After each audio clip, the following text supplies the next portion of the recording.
Ano ba't ang aming buhay na mag-amay, nayapos ng bangis ng sing-isang dusa? Kami ay dinatnang nagkakayakap pa ngayong embahador ng bayang Crotona. Nakapanggaling na sa Palasyo Real at ipinasabi sa hari ang pakay. Dalay isang sulat sa ama kong hirang, titik ng monarkang kaniyang biyanan. Humihinging tulong at nasa pangamba ang Crotonang reynong kubkob ng kabaka, ang puno ng hukboy, balita sa sigla, General Osmalik ng bayaning Persya. Ayon sa balitay, pangalawa ito ng prinsipe niyang bantog sa sangmundo, alading kilabot ng mga girero, iyong kababayang hinahangaan ko. Matanto ni ama ang gayong sakuna. Sa Crotonang bayay, may balang sumira. Ako'y isinamat, umarap ng bigla, sa haring Linseyong may gayak ng digma. Sino ito at saan nanggaling na syudad? Ang sagot ni ama, Ay, bugtong kong anak, na inihahandog sa mahal mong yapak, ibilang sa isang basalyot alagad. namangha ang hari at niyakap ako. Mabuting panahon itong pagdating mo. Ikaw ang general ng hukbong dadalo sa bayang Crotonang kinubkob ng Moro.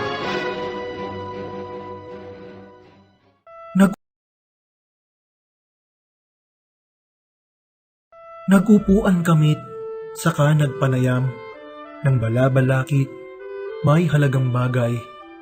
Nang sasalitin ko ang pinagdaanan sa bayang Atenas na pinanggalingan. Siyang pamimitak at kusang nagsabog, nang ningning ang talang kaagaw ni Venus. Anaki ay bagong umahon sa bubog, buhok na naglugay sa perlas na batok. Tuwang pangalawa kung hindi man langit ang itinatapon ng mahinhing titig o ang luwalhating buko ng minibig, pain ni Cupidong walang makadakip. Ito ay si Laurang ikinasisira ng pag-iisip ko tuwing magunita, at dahil ng tanang himotok at luha, itinutono ko sa pagsasalita. Anak ni Linseyong, haring napahamak, at kinabukasan ng aking pagliyag, bakit itinulot langit na mataas na mapanood ko, kundi ako dapat.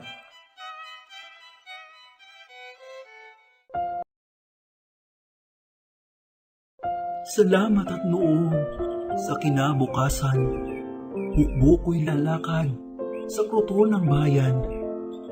Sandaling pinalad na nakapanayam, prinsesang bumihag, liring katauhan.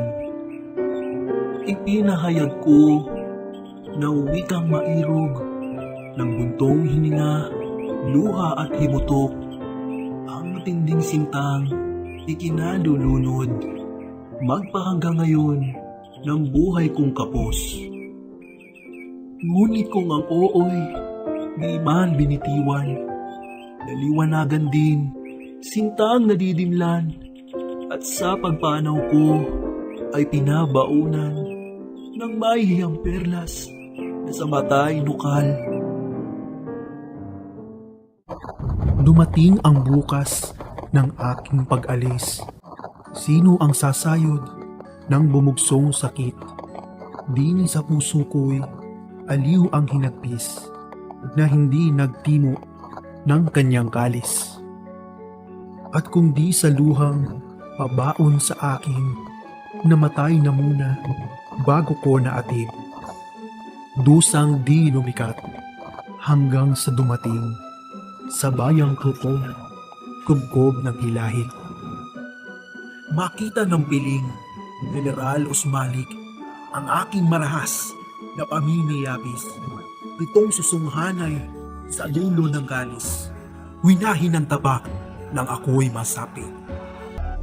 5 oras kaming hindi naghiwalay hanggang sa hinapon ang bato ng tapang. Nagluksa ang langit ng aking mapatay, habag sa gerero, sa mundo'y tinakhan.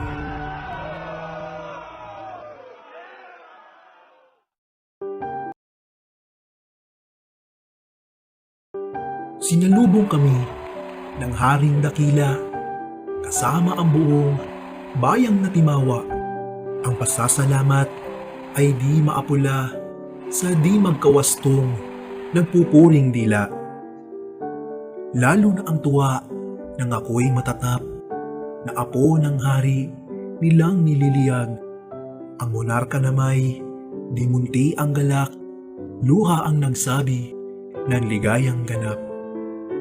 Sa ligayan namin ng nuno kong hari, nakipagitan din ang lilong pighati at ang pagkamatay ng inakumpili. Malaon ng lantay na nariwang buli. Naging 5 buwan ako sa Crotona, nagpilit bumalik sa Renong Albania. Di sinong susumang sa akay ng sinta kung ang tinutungoy lalo't isang Laura. Sa gayong katulin ng aming paglakad, naiinip ako ang nasa'y lumipad. Apat nang matanaw ang buog ng syudad, kumutok sa akin, puso'y lalong hirap. Kaya pala gayoy ang nawawagayway, sa putay hindi na bandilang binyagan, kundi medya lunat, Reyno'y nasa lakay, ni Alading salot ng pasuking bayan.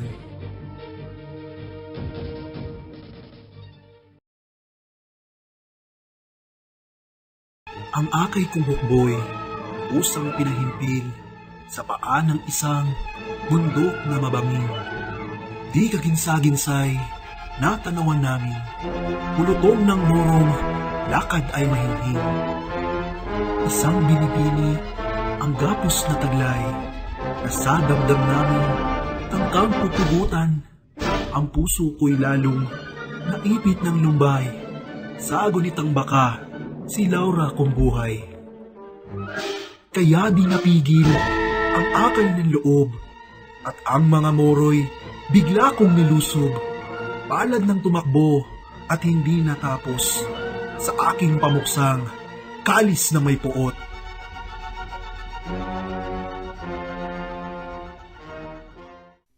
Nang wala na akong pagbuntuhang galit, sa di makakibong gapos ay lumapit.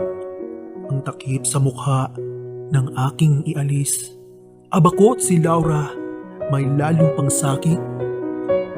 Pupugutan dahil sa hindi pagtanggap, sa sintang mahalay ng emir sa syudad.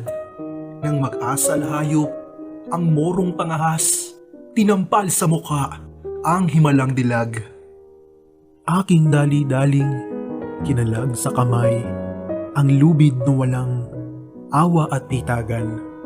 Mga daliri ko'y naaalang-alang, madampi sa balat ng kagalang-galang. Nang aking matantong, nasa bilangguan, ang bunyeng monarkat, ang ama kong hirang. Nag-utos sa hukbot, aming sinalakay, hanggang di nabawi ang Albanyang bayan. Pagpasok na namin sa loob ng Reyno, bilanggu ay siyang una kong tinungo. Hinango ang harit, ang duking ama ko, sa kaginoohay, isa si Adolfo. Labis ang ligayang kinamtan ng hari, at ang natimawang kamahalang pili. Si Adolfo lamang ang nagdalamhati, sa kapurihan kong tinamo ang sanhi. Saka nahalatang ako'y minamahal ng pinag-uusig niyang karikitan. Ang Konde Adolfo'y nagpapakamatay dahil sa korona kay Lauray makasal.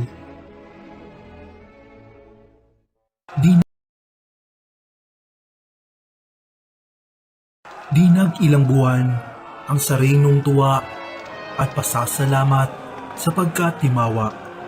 Dumating ang isang hukbong maninira ng taga-Turkiyang masakim na lubha. Niloob ng langit na aking nasupil ang hukbo ng bantog na si Miramulim. Muntik nang isabog o sikit na dilim sa reynong Albania ng Turkong masakim. Isang araw akong bagong nagbiktorya sa itolyang syudad na kusang binaka. Tumanggap ng sulat ng aking monarka, mahigpit na biling muwi sa Albania. Nang dumating ako'y gabing kadiliman, pumasok sa rinong walang agam-agam. Pagdakay kinubkob, laking kaliluhan ng may 30,000 sandatahan. Di binigyang daan aking pangmabunot ang sakbat na kalis at makapamuok. Buong katawan ko'y binidbid ng gapos, piniit sa karsel, nakatakot-takot. Sabihin ng aking pamamanghat lumbay, lalo ng matantong, monarka ipinatay ng Konde Adolfo't kusang idinamay ang ama kong irog na mapagpalayaw. Ako'y lalong abad, pinaya ng ibig. Maihirap pa ba kung aking marinig na ang prinsesa ko'y nangakong mahigpit pakasal sa Konde Adolfong Balawis?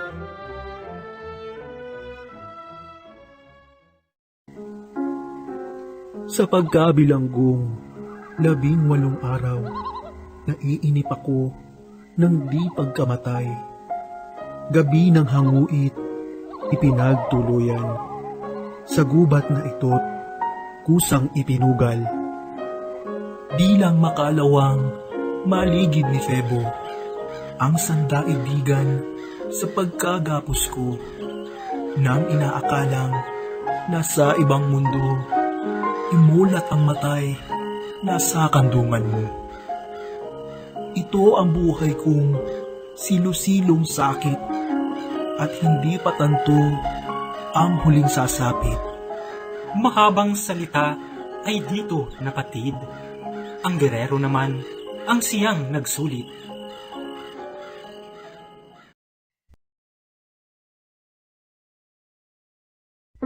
Ang pagkabuhay mo'y yamang natalastas. Tantuin mo naman ngayon ang kausap. Ako ang Aladdin sa Persyang syudad, anak ng balitang Sultan Ali Adab. Ani ay Sa madlang gerang pinagdanan, di ako naghirap ng pakikilaban, para nang bakahin ang pusong matibay ni Pleridang irog na tinatangisan.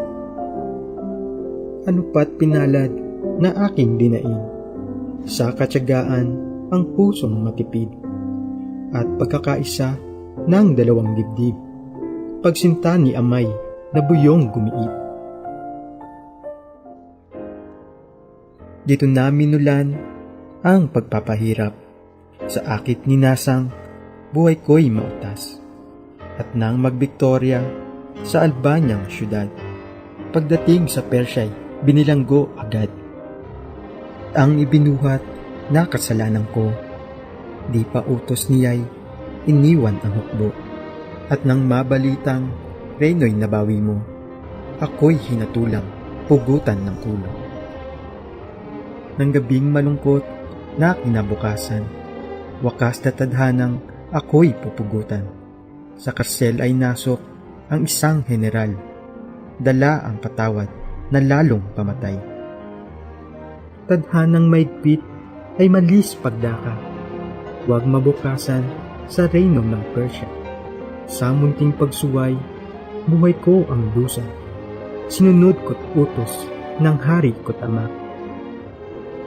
Ngunit sa puso ko'y matamis pang lubha, na tuloy nakitil ang hiningang aba. Wagang may buhay na nagugunitang, iba ang may kandong sa langit kutuwa.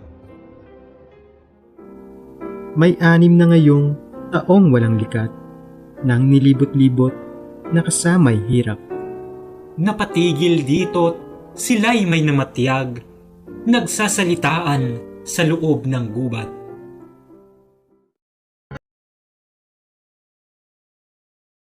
Napakinggan nila'y ang ganitong saysay. Ng aking matatap na papupugutan, ang abang sinta kong nasa bilangguan, nagdapa sa yapak ng haring sukaban. Inihinging tawad ng luha at daing, ang kaniyang anak na mutiyakot giliw.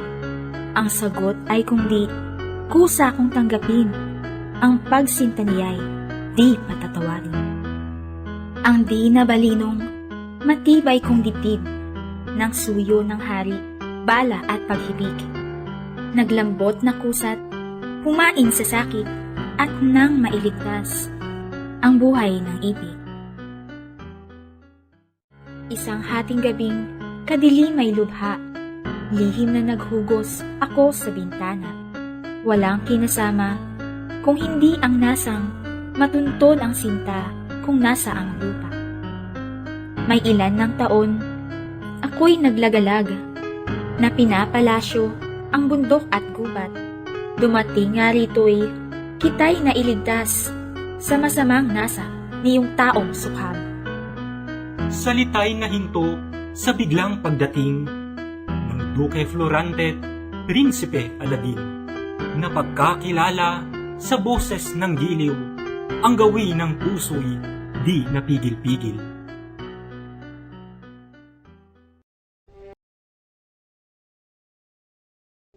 Sigabo ng tuway nang dumalang-dalang, dininig ng tatlo ang kay Laurang buhay. Nasapit sa reynong mula nang pumanaw, ang sintang ng gubat, ganito ang saysay. Sigaw ang malakas niyong bayang gulo. Mamatay, mamatay, ang haring Linseo, na nagmunakalang gutumin ng reyno, lagyan ng espante ang akalit trigo. Ito'y kay Adolfong kagagawang lahat, at nang magkanulo, yaong bayang bulag. Sa ngalan ng hari ay isinambulat, gayong ordeng mula sa dibdib ng sukam. Noon di hinugot sa tronong luklukan ang ama kong hari at pinapugutan. May matuwid bagang makapandulumay sa sukab na puso't nagugulong bayan. Umakyat sa trono ang kondeng malupit at pinagbalaan ako ng mahigpit na kung di tumanggap ng haing pag-ibig, dustang kamatayay aking masasapit. Sa pagnanasa kong siya'y magantihan at sulatan kita sa Etoliyang bayan. Pinilit ang pusong huwag ipamalay sa lilo ang aking kaayawat suklam. 5 buwang singkad ang hininging taning, ang kanyang sintay bago ko tanggapin. Ngunit pinasiyang tunay sa panindim ang magpatiwakal kung di ka dumating. Niyari ang sulat at ibinigay ko sa tapat na lingkod nang dalhin sa iyo. Di nag-isang buhay, siyang pagdating mo't nahulog sa kamay ni Adolfo Mil. Sa takot sa iyo, niyong palamara, kung ika'y magbalik na may hukbong dala. Nang mag-isang muwi, ay pinadalhan ka ng may selyong sulat at sa haring pirma. Matanto ko ito'y sa malaking lumbay, gayak na ang puso na magpatiwakal. Ay siyang pagdating ni Menandro naman, hinubkob ng hukbo ang Albanyang bayan. Sa banta ko'y siyang tantong nakatanggap, nang sa iyo'y aking padalang kalatas. Kaya't nang dumating sa Albaniyang syudad, lobong nagugutom ang kahalimtulan. Nang walang magawa, ang Konde Adolfo ay kusang tumawag ng kapwa Lilo. Dumating ang gabi, umalis sa reyno, at ako'y dinalang gapos sa kabayo. Kapag dating dito, ako'y dinadahas, at ibig ilugso ang puri kong ingat. Manay isang tunod na kung saan buhat, pumako sa dibdib ni Adolfong Sukab.